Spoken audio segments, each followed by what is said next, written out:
Hello বন্ধুরা, good morning সবাইকে। আর তার সাথে জানাই গণেশ পুজোর অনেক শুভেচ্ছা। তো তোমরা সকলে ভালো থেকো, সুস্থ থেকো। আর আমি সকালবেলায় চলে আসলাম তোমাদেরকে আবহাওয়াটা একটু দেখাবো বলে।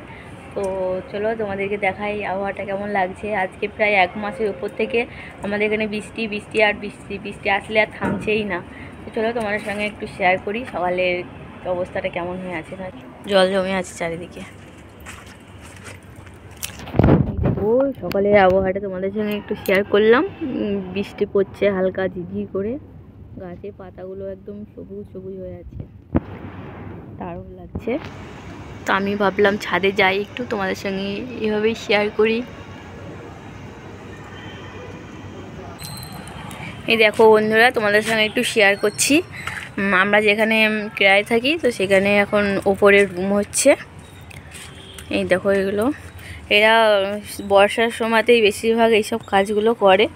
সব জল জমে আছে, আর এই জল জমে থাকার কারণে আমাদের নিচে যে ঘরগুলো আছে, তো সেইখানে ছাদগুলো মানে বেয়ে বেয়ে বেয়ে বেয়ে জল টপকায়। তো এই কারণে আমাদের খুবই অসুবিধা হচ্ছে, প্রবলেম হচ্ছে। তাও থাকতে হচ্ছে, বাড়িওয়ালাকে বললেও শুনছে না। তো তোমাদেরকে ছাদ দিয়ে জল পড়ছে সেগুলো একটু দেখাবো, একটু পরে শেয়ার করবো। এটা দেখি, এটা সব রুমগুলো হচ্ছে।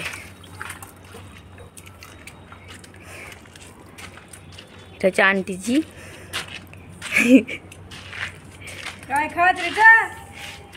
दिखा रही हूँ, दिखा रही हूँ आपको। आपको फोन में दिखा रही जा फोन में काय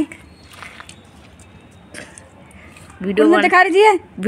দেখো বন্ধুরা, আমি বলছিলাম যে আমাদের ঘরের ছাদ থেকে জল পড়ছে। দেখো কেমন টপ টপ করে জল টপাচ্ছে, দেখো আর নিচে সব ভিজে যাচ্ছে। আর এই অবস্থায় আমাদের থাকতে হচ্ছে। বাড়িওয়ালাকে বললেও অতটা ধ্যান দিচ্ছে না, কারণ ওরও কিছু করার নাই। কি করবে, উপরে কাজ হচ্ছে, বৃষ্টি পড়ছে আর জল এভাবে টপাতেই থাকছে। আমাদের নিচে তো সবই ভিজে যাচ্ছে। তো দেখো কেমন টপ টপ করে